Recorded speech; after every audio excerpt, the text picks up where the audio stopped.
A quick note before we begin. This podcast dives into real, often raw conversations about life's most profound moments, from a labor's beginning to life's end and all the complexity in between. Some stories may be emotionally challenging or deeply moving. Please listen with care and know that you are not alone.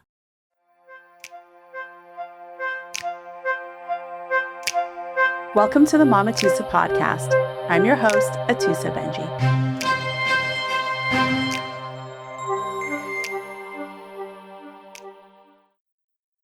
I am so excited. I wanted to tell all of my listeners about the fact that they are in for a treat. You're in for a treat today, listeners, because I have with me not only a very precious friend and mentor, someone with such a kind heart, such a big vision, so much love and inclusion just running through her bones. One of the best teachers I've ever had, and I've had a lot of teachers because I'm a school junkie, just teaches with grace and kindness and patience and just throws you right in when you feel like you can't swim and all of a sudden you're on the other side of the pool and you're like, I never thought I could do that. And she's like, but I knew you could, and that's why I threw you in. So without further ado, I would like to introduce my friend and teacher, Michelle Rey. Michelle has had a very long career, and looking at her resume, which is, I think, 10 pages long, you would actually think, how could one person have done this in one lifetime? And I always tell her, how many lives have you had, Michelle? Because she'll tell me a story and I'll be like, wait, when did that happen? In between this or in between that? She's like, no, that happened between that and that. I'm like, how many lives, woman? How many lives have you had? She basically started as a medical assistant at the age of 17. And now, several decades later, she is the operating room director and surrogate coordinator at California Fertility Clinic and Tree of Life Fertility. And in between, she managed to get a master's degree. She has an MBA. She also is a licensed midwife and certified professional midwife. She also has a bachelor's degree in alternative medicine. And she also has a degree as a surgical tech, where she taught in colleges around California and also directed hospital programs. So this is a woman who is no stranger to the healthcare world. And she's also a wife to a wonderful husband and mother to 4 beautiful children, 3 sons and a daughter, and has had a fascinating life. And as we go through the Atoosa podcast, I think one of the things that you'll find is I'm always weaving together this notion of womanhood, motherhood, a person who is so much more than the person who's working as your midwife, or the person who's a surgical tech in your OR, or the person who picks up the kids from school. What are the fabrics that make mothers who they are? And what are some of the key events that had formed them, that have become the key parts of this tapestry that makes Michelle, Michelle, or makes Atoosa, Atoosa, or makes another person? And I think Michelle has had an interesting mothering history. Yes. One of my favorite stories is about the day that she actually got shot.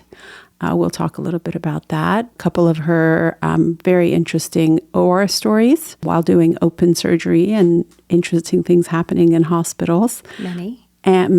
And how all of that shaped her becoming a midwife, shaped you as a mother and now a grandmother, and now working sort of at the very beginning of people's fertility journey, of people who need help conceiving and setting up surrogates and helping people get pregnant and transferring eggs and all the things you do at the Tree of Life. So, Michelle, welcome. Thank you. Welcome to my podcast. I just love you. I love you too. And thank you for making the time. Tell me about your births. Tell me about the birth of your first child. Oh my God. I had a really rough pregnancy with my first. I was super excited. You know, I was 23 when I delivered Shay, and I remember my OB telling me, you know, your hips are so little, you'll never deliver this baby vaginally. You'll be in labor for hours. We might as well just schedule a C-section now. And me not knowing anything said, okay. Going in, just being terrified, nobody explaining what was going to happen. I didn't understand the reality of what a C-section meant. We had no computers back then.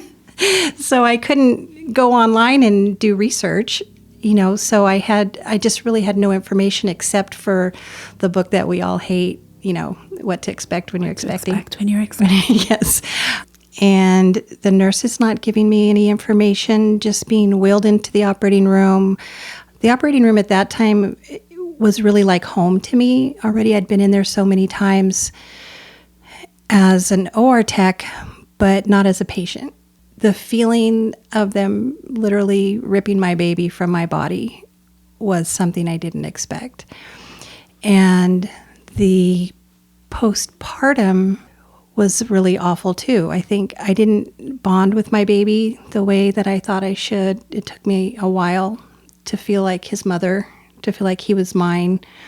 I didn't get to hold him right after the birth. I didn't, they took him away right away. They gave him a bath, which, nobody asked my permission. They just did it. They did whatever they did to him without telling me, brought him back. Here's your baby.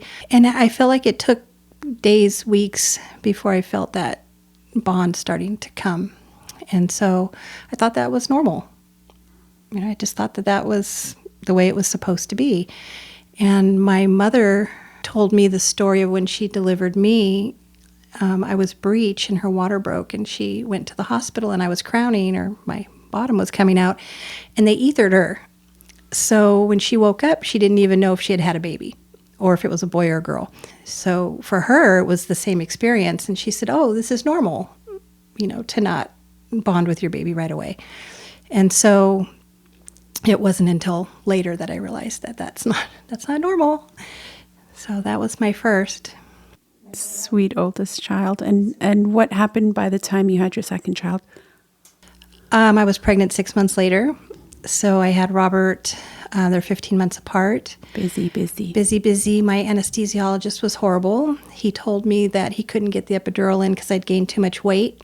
And then, so of course, I started to cry in the operating room, and my husband wanted to punch him in the face. Mm-hmm. So that was horrible because I really felt like I could have delivered him vaginally. My water broke in the hospital. I was in labor.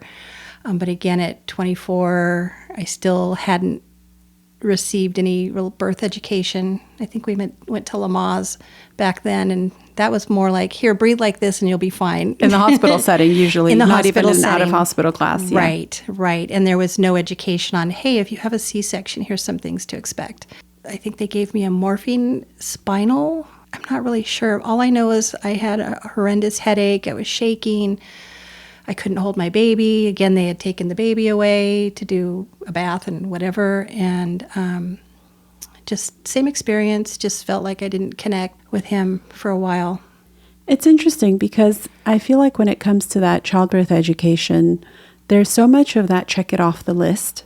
Yeah. I think in our day, and I had my oldest right around that time also, where it was like, oh, you just take a class and you go, but it's not really integrated. It's not an integrative class where you actually talk about some of the feelings and emotions and the transition into this new postpartum phase. And what I always say is the birth of each child is a rebirth of the mother.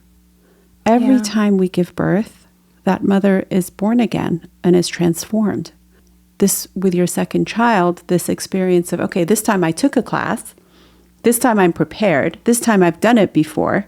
Right. And still not ideal. Still not great. And number three? Number three, let's see. Well, she was 6 years later, much different. We were going to attempt a VBAC. As you said, I had been shot in between. Yes, tell me about that. That is it's just one of those stories. And the way you told it to me, I think I saw a scar or something. And I was like, I lifted my shirt and said, here, look. Like, I was shot and it went into my stomach and out of my back. Wait, what? Yes. Tell us more. Oh my gosh. Yeah, let's do that because Jess is after that. And it impacted my birth with her a lot because of the scar tissue from the surgeries I had to have from that. And it's a cardinal event. It is. That's a big getting shot, and I'm assuming feeling like you might die. Yes, I did think I was dying in the hallway going into the operating room because Tell they us actually more, put yeah. me to sleep in the hallway before I went into the OR. I guess we can start from the back and go. So when I came into the ER, I was still pretty cognizant, and I didn't have a lot of outward bleeding. Everything was internal because when I got out of the Jeep, there was only one little spot of blood on the back of the seat from my back where I was bleeding. And so I thought, oh, that's not so bad. Okay, this is doable. And to be clear, it was accidental. It was, yes. By someone else. Yes. I thought, oh, okay, we can do this. It's not bad. And then I got into the ER and I laid down and they put an IV in. And the first thing they were going to do was an IVP, which is an intravenous pyelogram, which is to look at my kidneys. And the second they put the dye in, then I went into shock. So they rushed me to surgery and they told my husband, would you like to speak to your wife before we bring her into the OR? And he was actually in the billing department giving him insurance information. Insurance card. Yep. So they went and found him and brought him to the hallway. So that's when I thought, okay, I'm dying. If you're really going to go get my husband. And so I told him, kiss my babies. I love you. And I was out. Like they put me right to sleep. I woke up. And you had massive internal bleeding. I That's did. what the shock was, right? It wasn't from the dye. The dye was kind of like the straw that broke the camel's back. It went through my kidney, my right kidney, shattered my kidney. It was 1/8 of an inch from my aorta. And so when they opened me up, my belly was full of blood. And the doctor said when he touched my kidney, it just went bloop and kind of just fell apart. Disintegrated. I was very, very blessed. Dr. Bosco had just moved to Mount Shasta from LA. He was one of the trauma surgeons at Martin Luther King Hospital, and it was his first day. So yes, it was. I know. So he saved my life, and I'm very grateful. I woke up in the hospital about 3 or 4 days later, and I heard my mom's voice out in the hallway, and I was thinking, how did she get here? Like, she's in Burbank and I'm in Mount Shasta, so how did she get here? But I didn't realize it had been days. They had driven up with my grandparents and to help with the kids and help David. So that's the story, yes. And I had a drain in my belly for a month. It was just really traumatizing, a lot of PTSD. I kept thinking people were going to break into my house and try to kill me and the kids for months. But I have this really odd defense mechanism where I just put everything away and I block it and I don't think about it and I pretend like it didn't happen. So compartmentalizing at its best. I compartmentalize. We Virgos are very good at that. Yes, we are too. We like compartments. But it does come out in other areas of your life. Where did it come out? It came out, I think it came out in my parenting and being a wife, and just, I felt like I had no feeling, like no compassion, no feeling for years. Wow. Like I didn't connect with people very well. Like it was all superficial. Wow. And not that I was afraid of the connection, maybe afraid of the loss that I would lose. Now that I'm older, I'm 60 now, and that was, I was in my 20s. Right. So that protective mechanism of let me not connect in case I lose you. Right. Coming from traumatic birth number 1, traumatic birth number 2, and that's not even counting childhood, which we haven't even spoken about. We haven't been there yet. Major PTSD event and getting shot and thinking you were going to die. Yeah. I know that in between there, you had some fostering that you did, and also a child that you adopted. So Winnie came. Winnie's our adopted son. Winnie didn't come until after Jess was born because he was 13 when we received him. So the boys were already 10 and 11. Yeah, so he came after Jess. So we ended up moving back to California. David and I were divorced. Who knows if, me getting shot and the PTSD had anything to do with it. I'm not really sure. It could have been because I was disconnecting. And I think I've told you in the past I felt like we were more like brother and sister, but I don't know if that's a result of that disconnection feeling I was having. I can't tell now if that was it or if it was more. Interesting that because I've asked you several times in our friendship, did you forgive him? And so you've always said yes. Absolutely. So disconnection and forgiveness can actually happen together. Yeah. It doesn't have to be that you resented him or wanted him to die or never forgave him and wanted to leave him, but the disconnection still occurred. It did. Yeah. That's a very good point. We stayed best friends. I spoke to him on the phone 3 times a day. We called each other all the time.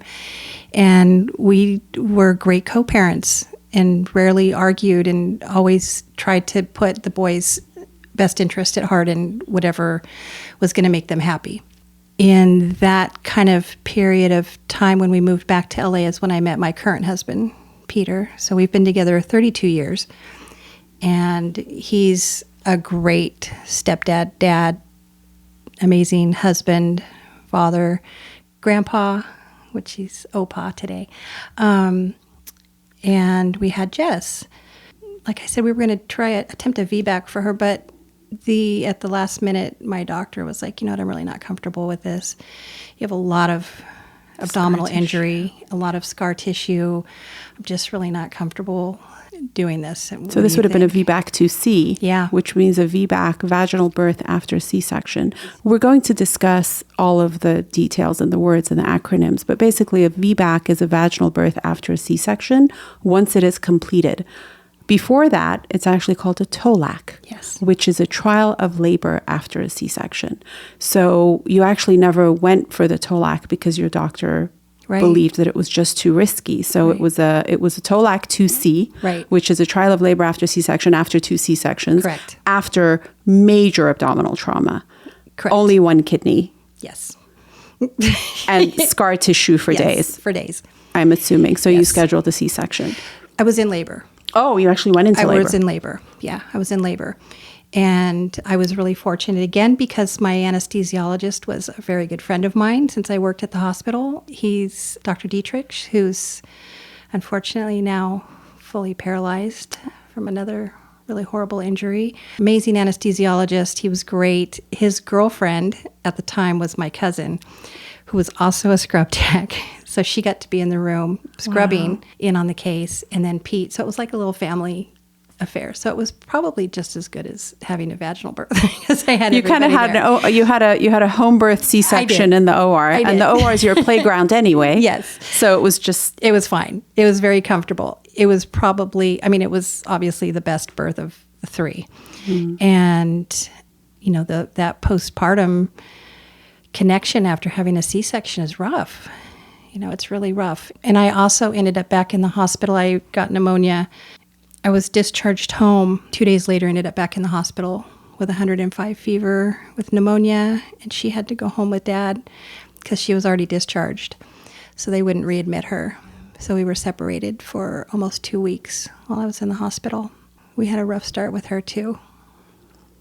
Wow. Yeah. So that theme of disconnection. Yes, the theme of disconnection. Yeah. Which is why you're my guest today. Ah. Because you're actually one of the most connected people I know. Thank you. Tell me about the day David died. Let's see. The boys were with their dad for that weekend, and it was Sunday, and we were at church, and I came home, and there was a message on the answering machine, and it was my oldest son crying, telling me that he thinks his dad died. So I immediately called the house, and the police answered, said that he had passed and that the boys were across the street with a neighbor and could, we come right away. So we hopped in the car. We drove 2 hours to his house, and he was still on the couch when we came in. I just lost it. And I felt really bad because my current husband, Peter, was like, see, you still love him. I said, I don't think I'm losing it because I still love him. I'm losing it because my children just lost their father. And I'm seeing flashes of what our life is going to be like from here forward and how much grief that they're going to experience from today forward. And I'm not sure I'm capable of walking them through that. I don't think I have the skills to walk them through that. My husband, the great guy that he is, prayed over him. They took him away. His parents were awful. They were really horrible. They're deceased now, so I can say that. His father was a retired 2-star general in the Army. When I called him, he said, what do you want me to do about it? And I said, he's your son. Get here now. I'm not even doing this with you. You need to get here now. So they did. They flew down and took care of the arrangements and then left and didn't hear from them again. They disconnected from their grandchildren. They didn't have anything to do with their grandchildren after that until they were adults, which they were always great with their grandkids. They flew to Chicago all the time and saw them, and then all of a sudden they just disappeared. So again, another, hurt for my kids that I was not really happy about. Another disconnection. Yeah, Right? another loss for me, for them, for everybody. How did he pass, Michelle? Heart attack. At a young age. Yeah, he was 48. He was 48, died on his couch. And unfortunately, my youngest son found him. So that was really traumatizing. We didn't really experience anything for the first year. It was the second year my boys kind of went crazy from bereavement. I thought I was doing everything right by getting them counseling right away. But when you learn about bereavement, you learn that you have to go through those stages and it takes time. It's, so they didn't really get that until like a year or so after he died. And then it all kind of sank in that he wasn't coming back. And at this point you had Jess? So we had Jess. Jess was 6, I believe, when David passed away. We had Winnie already. Between this time that David had passed, there was a girl that we knew. She had 3 children. She started dating David, my ex-husband. They dated for like 5 years. So the kids all were really close. He wouldn't marry her because he said, I've already been married, had my kids. I'm not doing this again. Get over it. If you want to live here with me, great. But if this is all I'm willing to give. So she packed the kids up and left and went up to Paso Robles. We got a call a couple days later from Winnie, my son, that said his mom had left them in a hotel room and pulled the phone out of the wall. They had no food. She had locked the doors. Could one of us come get them? And so David drove down there, picked up all the kids, took the 2 smaller children to their grandmother's, and brought Winston home. And we ended up getting, even though we were divorced, we ended up getting joint guardianship of him because he was already so close to the boys. And we ended up bringing him into our life, and he's an amazing man. He's not a child. He's an amazing father, husband. We're really proud of him. His father was one of the grand wizards of the Ku Klux Klan. Wow. And I told you she's lived. Yeah. I have a picture of him when he was a baby in his crib, and the mobile over him is swastikas. Wow. Isn't that awful? Wow. I look at that picture once in a while, and I'm just so grateful for the man he's become, because he could have been something completely different. And the journey that brought him to you and your home. Goodness, yeah. And then you fostered a child. We did. Of course you did. Of course My you little did. Binti, yes. We had her for 7 months, maybe a little over 7 months. Her mom birthed at the birth center and took her home. Ended up splitting from her husband. I think they were already split. She was living with her aunt, and they were asked to leave the aunt's house for some reason. So she was homeless. Came back to the birth center and asked for help, and so we took Binti. So I took her home. Until her mom got Until her mom got housing, and yeah. Angel. Yeah, she's my angel. love, my little love bucket. True angel. So this very diverse motherhood experience that you've had with children that you have birthed from your body, children who you've adopted, a child that you adopted, a child that you raised in their first year of life, and then the decision to become a midwife, which is mothering the mother. Yeah, don't you think that's a natural progression? Right, natural progression. Yeah. We get called to midwifery so many different ways. in so many different ways, and so many people go into midwifery very young, in their 20s. They're like, this is what I want to do. I want to be a midwife. Yeah. Right? Many of us come into it later with a whole bunch of life experience, which I think in a lot of ways makes us great midwives. I agree. And yet we yes. come in with the baggage Yeah. of all of the things that we've carried up until that time. Yeah. So tell me a little bit about what it was like to be a midwife, supporting people in the out-of-hospital setting, typically, natural vaginal birth in a low-risk setting when you yourself have never had a vaginal birth? I think I was jealous at first. I think I was really like, oh, I wish this could have been me. In my next life, all my children will be born at home. And I think it goes back to the disconnection of everything in my life to raising my children, having them leave the home, and finding who I wanted to be, and finding that I wasn't mentally ill like I thought I was, because I thought, why do I not have this feeling or compassion for anybody? Something must be wrong with me. And realizing that I just felt things really deeply and didn't understand how to express them. When I was able to help women birth, I realized that I could sit quietly and my presence was comfort enough for some women. And that made me realize that, okay, you're not as bad as you think you are. And then from there, just learning how to express that a little bit better and to be more open with people, and realizing that when I'm open with people, that gravitate back towards me. If I didn't do that, look at this wonderful relationship I would have missed out with you. Mm-hmm. So many wonderful relationships with other women that I probably wouldn't have had when I was younger, because I wouldn't have let anybody get that close. It would have just been very superficial. And so I care really deeply about these women that birth with me. I try to connect with them in a way that's personal. I try to find that one little thing that is similar, or maybe I felt in the past, or something that connects us, so that it's your why. Yeah, it's my why.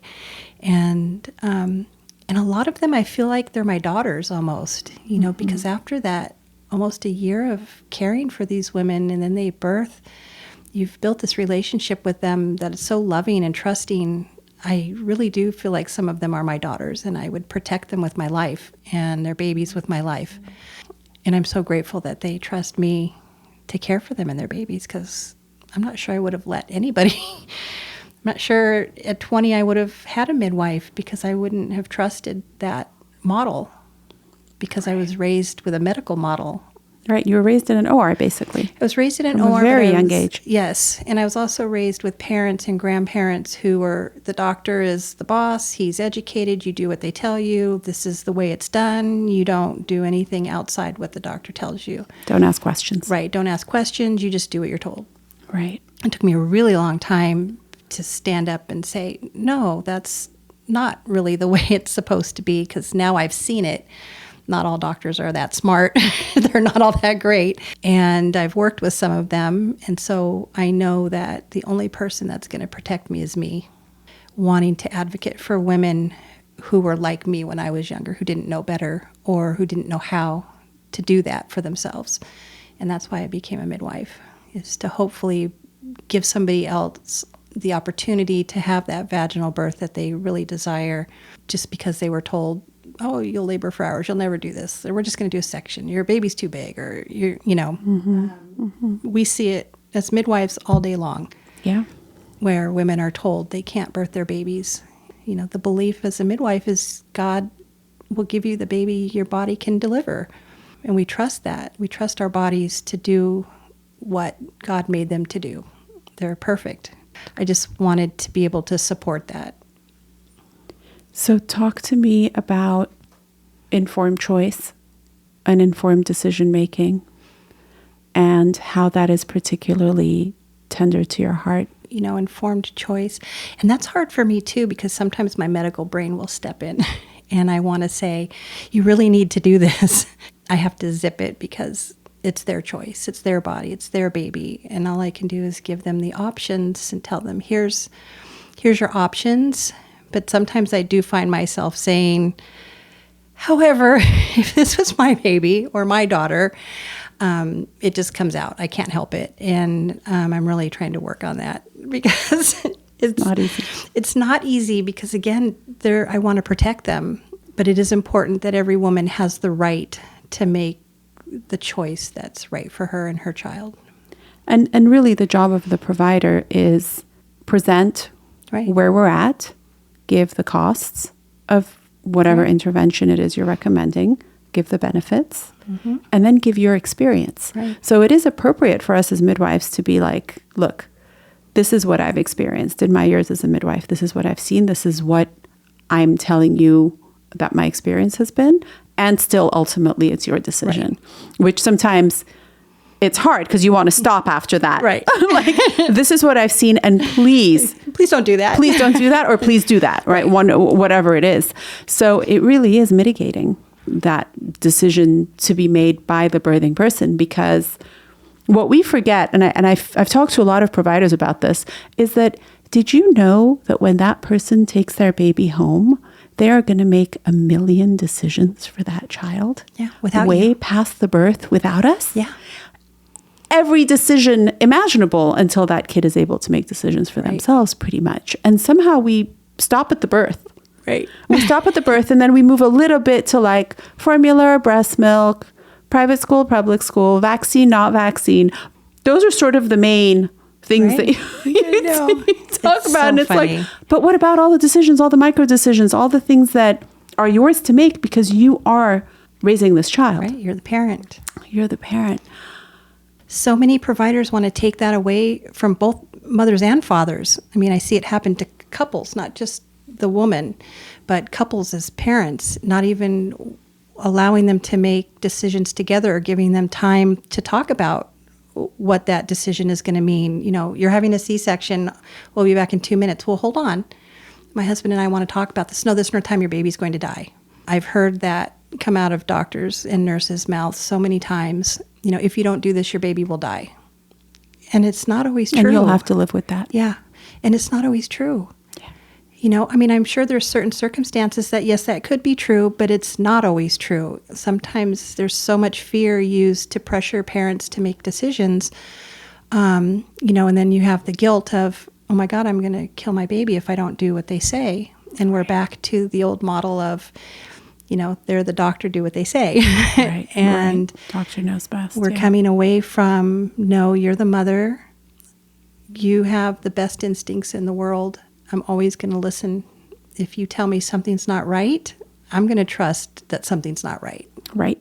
It's a vital piece of the midwifery model. Yeah, is that continuity of care and knowing your client. Right. Because we see our clients for these hour-long visits, hour and 15-minute visits. Yeah. When you see someone over and over and over again, you know their mannerisms. You get to know the way they talk when they're stressed, the way they talk when they're relaxed, what they do when they're achy, what they do when they're feeling unsafe. And then we pick up on those cues in the labor. That's part of what makes the labor safe, is how well we know our clients. Right. You and I have managed many an obstetric emergency together. Yes, we have. I have seen you manage shoulder dystocias. I've seen you manage hemorrhages. And you are calm, collected, focused, fast, and undramatic. Thank you. How does that happen, given the fact that you yourself were shot and almost died of internal bleeding? You know, that's a hard question to answer. I don't know. Maybe it is because I've had that experience. Maybe knowing that you can have the worst trauma and still get through it, as long as you have providers there that are knowledgeable, caring, loving, experienced. I always feel, especially when I do births with you, I always feel like we're such a great team. And we both kind of just separate and do what needs to get done. Again, I think because we're both Virgos, we compartmentalize everything. Like nothing else matters in that moment. That's the only thing that my brain is thinking about, is what is next.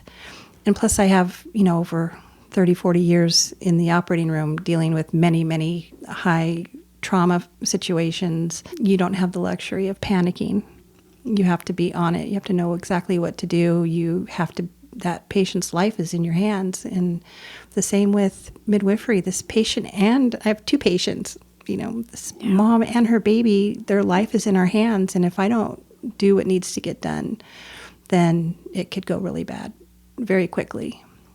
And yet you do have this unique ability to honor that if a baby doesn't make it, or God forbid a mother doesn't make it, and the team did everything they could, that was their journey Yeah. While we all bring that home for days and hours and weeks and months. Years, right? Yeah. I find that you're one of the midwives who is really able to separate your part from that mother's part in the journey, not in fault, right? Because medical emergencies happen. Right. Unfortunately, sometimes babies don't make it. Sometimes mothers don't make it at home and at hospitals. Right. That's just a statistic of birth, of life. But I think as midwives, it's so easy for us to bring all of that home. We just get paralyzed by, how do I continue doing this work? Yeah. With all the loss that you've had, the injuries that you've had, the trauma that you've had, losing your husband, and the births and life, you've really lifed. Yeah, I guess so. How do you honor the mother's or the parent's journey and separate it from your journey as the midwife? I think it might look that way, but I'm not sure it really is that way, because I think I just bury that so deep, because I don't even, if we've had a really bad situation happen, I don't even really talk to Pete about it until days later.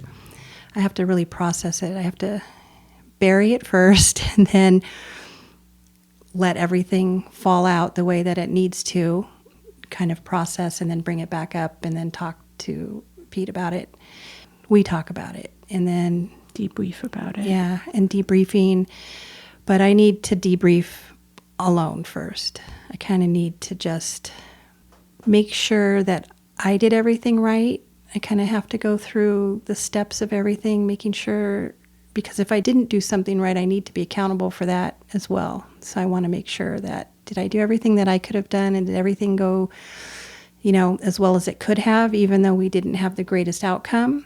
Did we do the right thing by transferring, not transferring? There's so many things, nuances, that could change the course of that birth.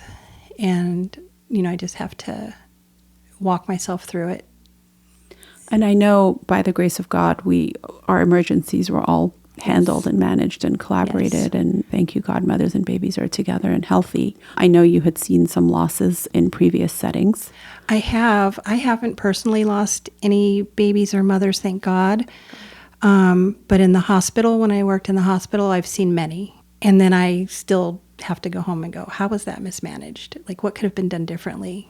Because when I'm doing home births or birth center births, I want to make sure that that doesn't happen.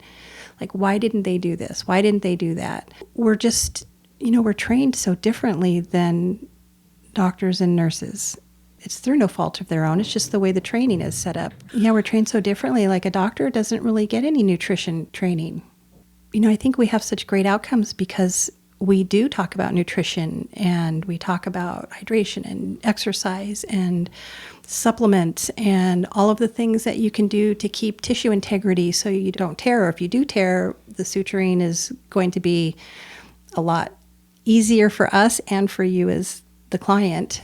In hospital situations, you don't get all of that. They don't care what you did before you came in the door.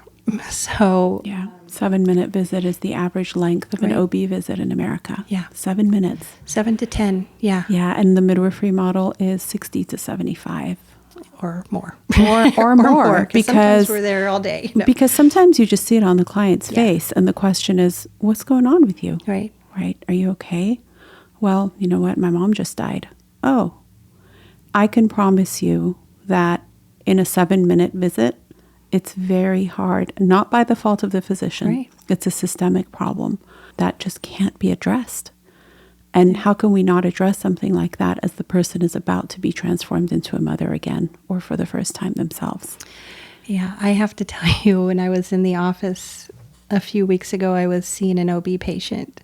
The doctor came and opened the door and motioned me to come out. And I came out and I said, what's wrong? And he said, how long are you going to be in there? And I said, well, I'm going to be in here as long as it takes. We have a lot to talk about. He says, you can't. You have to be done. Like, we have more patients. Yeah. And I was mortified. A whole different model. I was like, this just can't happen. Like, I need my own schedule because I can't do this. I can't see an OB patient in 5-6 minutes. I have to scan the patient. I have to talk to them. I have to discuss all of the things that are coming up. We have to talk about what's going on with them. How are they feeling? Yeah, he was just like, no. What is there to talk about? No. Scan the patient and get out of the room. Get out and bill accordingly. Yeah. So bill accordingly and fast. Yeah, get that super bill and circle OB visit. Extended first visit. Comprehensive.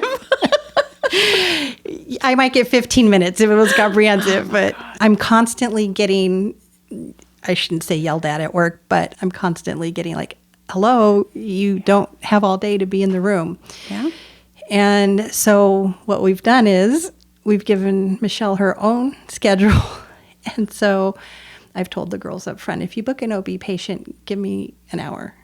Like, just give me an hour. Mm-hmm. I can't do it. I can do it in a half an hour, but I really would prefer an hour if you can make it happen. So now you are continuing your role with a small home birth practice, mostly for repeat clients and people very close to your heart, I'm assuming, and people who fit into the model of the care you want to give and that they want to receive. Yeah, a lot of that is marriage compromise, which you and I have talked about at great length. Yeah. You know, my husband is, look, you're 60. This schedule just doesn't fit our life anymore. We don't have kids at home. I want to be more spontaneous. I want to live our life, travel, go to dinner. Mostly on PCH on a Harley. Yes, mostly on PCH on a Harley, or Santa Barbara. We came to a compromise that I would do a couple births a year, but that I would take this 9-to-5 job, which is with the fertility clinic, which I'm really, really happy that I did because it's been an amazing journey and something I didn't even realize that would fit kind of what I thought my life would be as a midwife. I was really angry with my husband for making me compromise, but I did. Midwives are feisty. Yes. It's been a really amazing journey to be bringing life, like I said, full circle. It's just at conception. At conception, we're doing egg retrievals, we're creating embryos, we're putting embryos in people who can't have children, who have had cancer and can't conceive. Thank God they created embryos before they started their chemo and radiation. For women with severe PCOS who can't get pregnant, have really major infertility problems, helping these families create their children is just an amazing feeling, and watching them get pregnant and deliver their babies and bring the babies back in, and it's wonderful. And an opportunity to educate them about midwifery care, I'm assuming. And they love that a midwife is taking care of them in the operating room. I hear it every single day. Oh my gosh, I didn't know Dr. J had a midwife. This is so wonderful. You can call me anytime. If you have questions, I'll see you all the way up until whenever you want to deliver. The doctor I work for, he's a reproductive endocrinologist, so he's not technically an OB. He can only see patients up to 12 weeks. He's not licensed to see them as OB patients. So there's a midwife on board. Then there's a midwife there. They choose to continue care with us. So it's really nice. If you ever have the opportunity to have Michelle's cell phone, she answers the phone like this. Hi, honey, what's up? Right? Like she has all the time in the world, whether it's for a friend or for a family member or for a client. And she'll always say, oh, give them my number. Have them call me. And I just have to describe Michelle at you because I'm actually staring at her new tattoo, which she claims is not new, but is new. Like the most beautiful tattoo I've ever seen, as are 2 sleeves, belly, back, chest. My lotus. She's incredible, and I love staring at her tattoos because there's all this soft, feminine, midwifery, mother, love, earth energy. And then there's the boldness of the tattoos. And then Michelle on a Harley with Pete is just like my happy place because it just encompasses all that she is. Tell me about your foundation, which your daughter had some opinions about this morning. It sounds like my daughter wants me to retire into the aging home. The R word. Yes, into their aging parents' home. She thinks Why are you taking on more things? Why don't you just relax and enjoy life? This is how I enjoy life. You know, I'm a person who needs to have my brain busy constantly. If I sit home, I'm bored. The foundation that you and I have talked about many times over the last couple years, I told you last night that I was not understanding why I was procrastinating. I really don't know why I was, because I'm normally not a procrastinator, but I was procrastinating. So the Victoria Project is an amazing foundation that helps women fund their holistic birth with doulas and chiropractic care and their births. If they want to birth at a birth center or a home birth, they'll pay for the midwife. It's a really lovely, lovely model. And I wanted to do something like that because they're the only ones I really know of. And I thought, you know, we need more. We need something more for women who are underserved with an education component to it. And of course, I thought of Atoosa. Education? Yes. I don't know what you're talking I was about. like, oh my gosh, this is the perfect match. With an education component to it, women of all ages, families, but also with the opportunity to fund births for women who can't afford births. And we don't have, you know, the layout yet of what the criteria is going to be yet. I don't know if it's a financial criteria or if it's just I want this criteria. I'm just not really sure what that's going to look like yet, but it's called Seed Serenity. We're definitely on the move. Yeah. I'm so excited for you. I know that we've often talked about a Victorian house with a porch and a swing where we're going to not only have a classroom where we educate people, but we're going to have a garden and grow our own herbs. And we're going to have this big kitchen and cook holistic Ayurvedic food for our clients in the pregnancy and labor and postpartum period. Then we're going to take care of them during labor and they're going to birth their babies with us. And we're going to be super close to a hospital and have a super amazing physician who's our collaborating doctor. Then we're going to take care of these people for 40 days and then send them home. Yeah. It's my dream. Intact and happy. It's going to happen. We're going to say it so is. many times that we're going to bring it down. It's going to come down. I think we're on the road of that happening. I think so. And the fact that your 501c got formed like within like 12 hours of my podcast recording. Yes. After so much procrastination, I think was just divine intervention. My relationship with you is divine. I just adore you. And I learn so much from you every time we're together, even in this hour that we were together. Give me a closing sentence or two, or paragraph even, of your motherhood journey. Oh my gosh. That's a hard question. Yeah. It's not just one word. It's not even a paragraph. It's tumultuous. It's blessed. It's love. It's all of those things combined. It's legacy. Yeah, I see it in my daughter. I mean, she just gave birth to my brand new twin grandbabies less than a month ago, you know, and I've watched her become a mother for the third time. Through a journey of her own. Yeah, and watching how she's managed her birth or births, I should say, because they were IVF births, you know, infertility issues, and she's my legacy. This foundation that I start is going to be hers because she's as passionate about motherhood and birth as we are, and she's going, you know, this is something for her. My boys, not so much.